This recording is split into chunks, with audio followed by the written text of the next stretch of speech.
kan kayak kalau gue pergi di mobil gue pasangin aja gitu musik klasik. Tapi kalau ngomongin soal musik klasik nih, kemarin kan di Berita Islami Masa Kini tuh gue sempat ngebahas.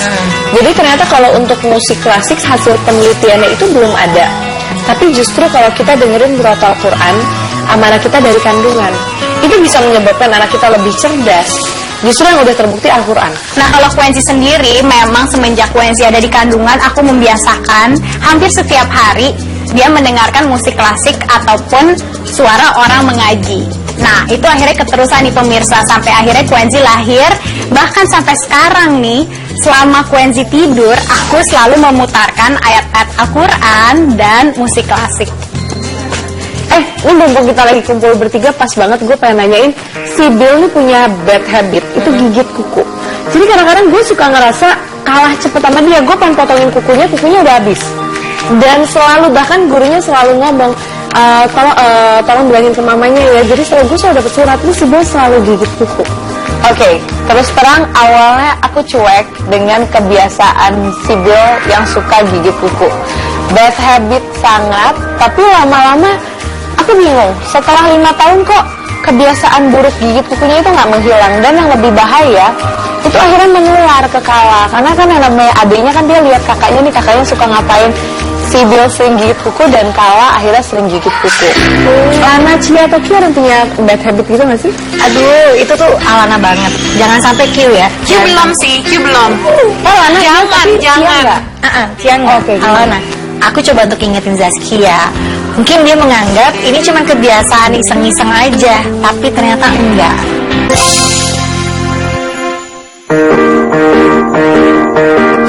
Lana, Cia, atau Kia punya bad habit gitu nggak sih?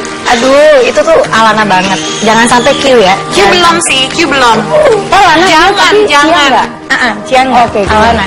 Aku coba untuk ingetin Zaskia. Mungkin dia menganggap ini cuma kebiasaan iseng-iseng aja, tapi ternyata enggak. Jadi gue konsultasi tentang kebiasaan buruk Alana, gue nanya sama Mbak Ajeng, psikolog. Nah, kalau kita bicara ngigitin kuku, terus misalnya nyambutin alis nih juga ada. Terus ada yang suka ngopek-ngopek bibir sampai berdarah-berdarah tuh. Itu sebetulnya bukan hanya masalah kebiasaan buruk, tapi ada dasarnya. Biasanya punya indikasi secara psikologis bahwa ada kecemasan yang terpendam pada diri anak. Nah, Apa yang kamu lakukan, Rin? Ada kecemasan apa?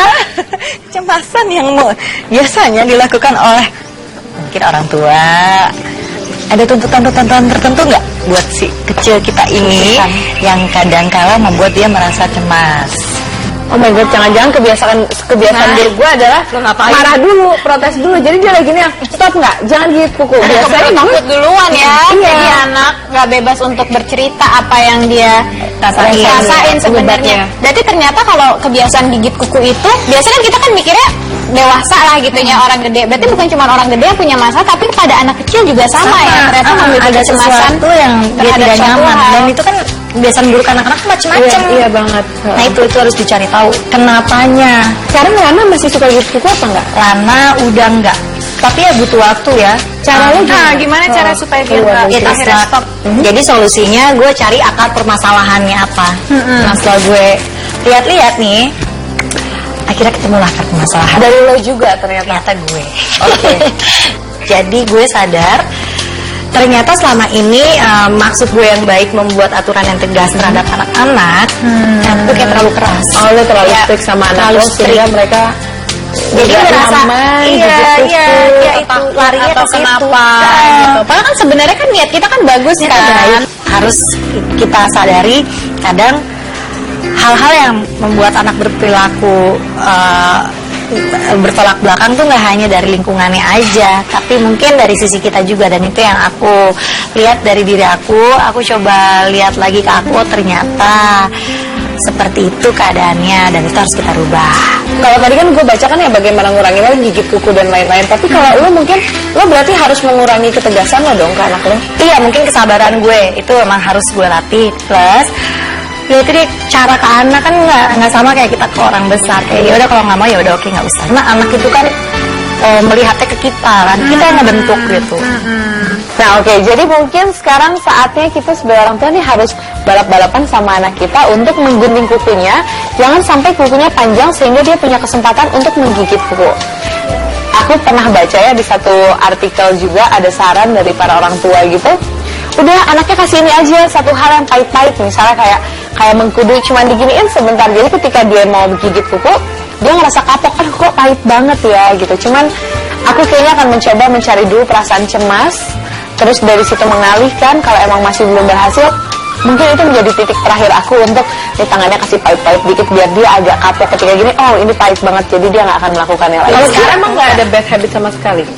Sebenarnya bad habit nggak ya? Jadi kalau misalnya dia mau tidur, dia tuh harus megang ada satu kain putih. Dia nyebutnya kain putih. Jadi emang harus megang itu. Kadang-kadang kayak digigit sama dia, kadang-kadang enggak. Tapi pokoknya harus ada si kain putih itu. Kok bisa ya?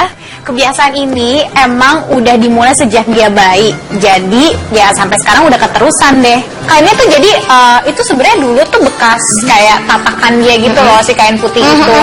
Tapi si kain putihnya harus yang bahan itu. Nah aku tuh punya banyak kain putih beberapa karena yang namanya si kain putih ini sama sekuensi itu terus dibawa kemana-mana. Kadang-kadang diseret-seret di jalanan sama dia, diinjek-injek. Jadinya kain putihnya kan kotor nih. Nah aku takut akhirnya dimasukin ke mulut sama dia, digigit-gigit, banyak kuman, akhirnya dia jadi sakit. Ini pernah waktu itu gue lagi main ke rumah temen gue, dia minta putih-putih, gue kasih di situ ada kayak kain putih, gue kasih aja gitu ke dia. Dia nggak mau, dan dia tahu karena teksturnya bukan yang biasa dia pegang. Nah, jadi kalau- dia mau yang selalu dia pegang itu. Kalau orang zaman dulu menganggap itu kan kayak apa? Gimbalnya apa sih? Gombal, Kayak gombalnya gitu. Kayaknya itu sebenarnya ya itu dia lo harus telusurin deh. Sebenarnya jujur aja gue juga punya memang. Jadi kayaknya dia melihat gue deh. Dan lo sampai sekarang masih? Gue sampai sekarang masih. Kebiasaan Quenzi ini nular dari kebiasaan aku, pemirsa. Aku memang dari kecil punya sebuah sarung tangan, nih aku kasih nama itu ancip-ancip. Dan memang kalau aku nggak gigit-gigit sih, kalau aku hanya dipegang aja, dipegang. Nah mungkin Quenzi ngeliat, akhirnya dia jadi niru. Dan lo kenapa selalu tidur megang itu? Sampai sekarang. Jadi emang gue dari gue bayi juga ternyata. Jadi dari gue bayi tuh nyokap gue cerita kalau gue tuh nyari ujungnya pokoknya lancip-lancip. Jadi pertama kan gue nyusu kan, jadi kayak puting nyokap gue. Terus udah gitu setelah itu gue nyari yang lancip-lancipnya itu kayak ujung bantal atau ujung selimut. Pokoknya tuh yang berbau lancip-lancip. Ini sapu tangan tapi baru bukan yang dari klub kecil. Enggak, jadi setiap hilang gue ganti. Setiap hilang gue ganti. Tapi gue nggak masalah sih kalau misalnya kayak Kalau nggak ada dicuci. juga nggak apa-apa. Kalau nggak ada bisa sih tidur, tapi lebih enak kalau ada. Itu lucu, dan yang lebih lucunya lagi ternyata dia melakukan itu, dia meniru dari Karissa, dari mamahnya. Jadi ini Karissa butuh kerja keras ini, dia harus kerja keras karena ketika dia ingin Quenzi stop menggigit ujung kain sebelum tidur, itu dia harus mulai dari dirinya sendiri. Gak segampang itu, karena gue udah berapa nih? Gue udah 31 tahun kan, berarti make itu kan. Nah kalau misalnya sekuensi kan baru 2 tahun, jadi mungkin lebih gampang. Tapi ya mau gak mau harus memulai dari diri gue sendiri.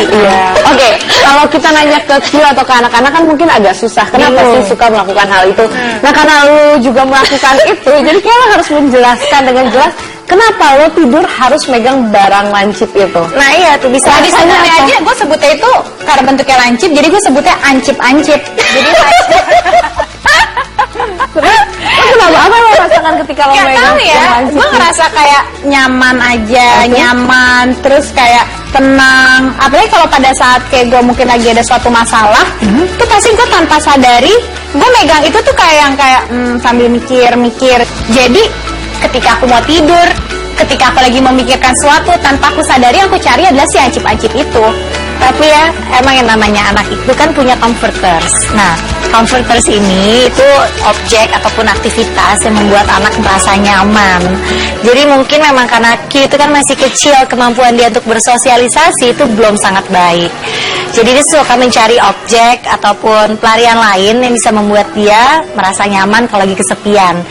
Menurut aku sih ya masih wajar ya. Tapi gue kayak penasaran banget untuk si Bill emang minta banget balet dan gue kayak agak males-malesan. Aduh. Gue mau nyobain balet Bareng aja sekalian. Coba yuk, ada nggak ya lokasi yang lo bisa ngajak si Bill sama Kala balet? Gue bisa ngajak Quenzi tuh yang musik tadi yang Ririn bilang. Jadi Atau suatu tempat permainan-permainan yang fun iya lah buat permainan yang dia. lain-lain. Jadi Iya. lo balet, gue nyoba cari Berarti musik ntar atau malam yang lain-lain. kita browsing, ntar kabar-kabaran. Mendingan kita balet. yang diajak.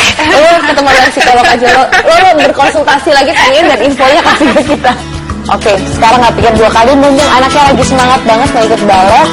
Aku sekarang saatnya hunting sekolah balet terbaik buat si Bill dan segera memasukkan.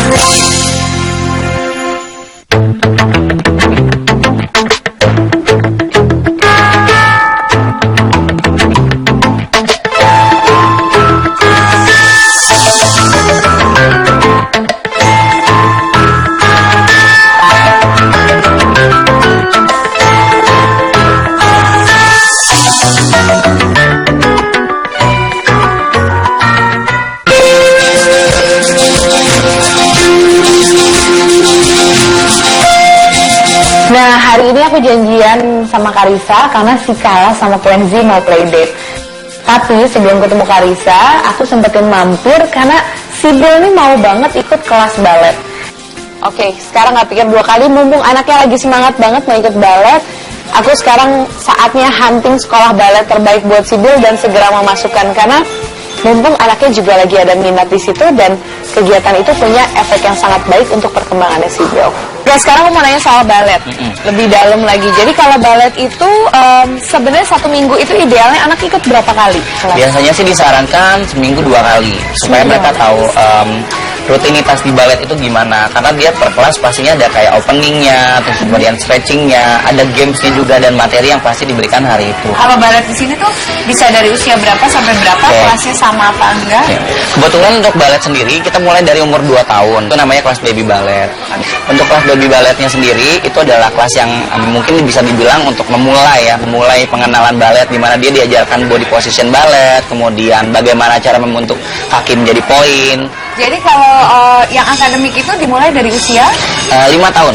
Oh, dari 5 tahun. Betul. Jadi mereka pasti akan beda di kelas yang Iya, terpisah ya. iya. Oke, kayaknya aku pengen coba daftar karena kayaknya daftar 1 member 1 Langsung bulan dapat semuanya. bisa 8 Betul. kategori ya. Iya. Oke, thank you Mas. Aku isi form. Oke. Nih, mau main ya? Nih.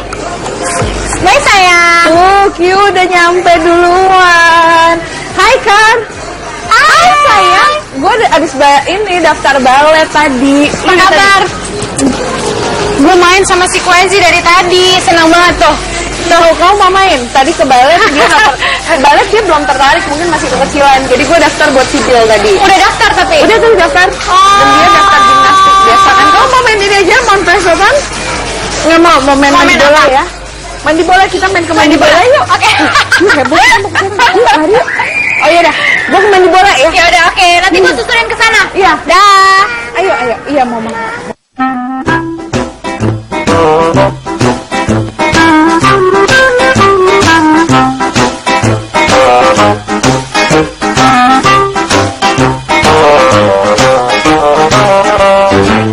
Alhamdulillah, masalah kebiasaan gigit kukunya si Bill udah mulai ada jalan terangnya nih. Sekarang aku udah tahu apa yang harus aku lakukan pertama kali untuk mengatasinya, yaitu dengan mencari tahu apa sih penyebab kebiasaannya itu terlebih dahulu, baru melakukan step by step langkah untuk menghentikannya. Karena aku menyadari sebuah kebiasaan itu tidak bisa dihentikan dengan paksaan dan saat itu langsung. Nah, dengan kejadian ini aku jadi banyak belajar. Terutama belajar untuk lebih aware terhadap permasalahan yang lagi dihadapin oleh anak-anakku, supaya tidak ada lagi kebiasaan buruk lainnya. Dan dari obrolan dengan teman-temanku tadi, aku menyadari bahwa kecerdasan anak ternyata bisa kita rangsang dengan berbagai kegiatan positif. Contoh yang paling simpel, yaitu dengan melakukan kegiatan balet, bermain musik, bahkan bermain bersama teman-temannya pun bisa menjadi stimulus untuk kecerdasan otak anak. Nah, demikian deh pengalaman yang bisa aku bagi untuk para ibu pintar hari ini. Semoga bermanfaat dan menjadi inspirasi untuk para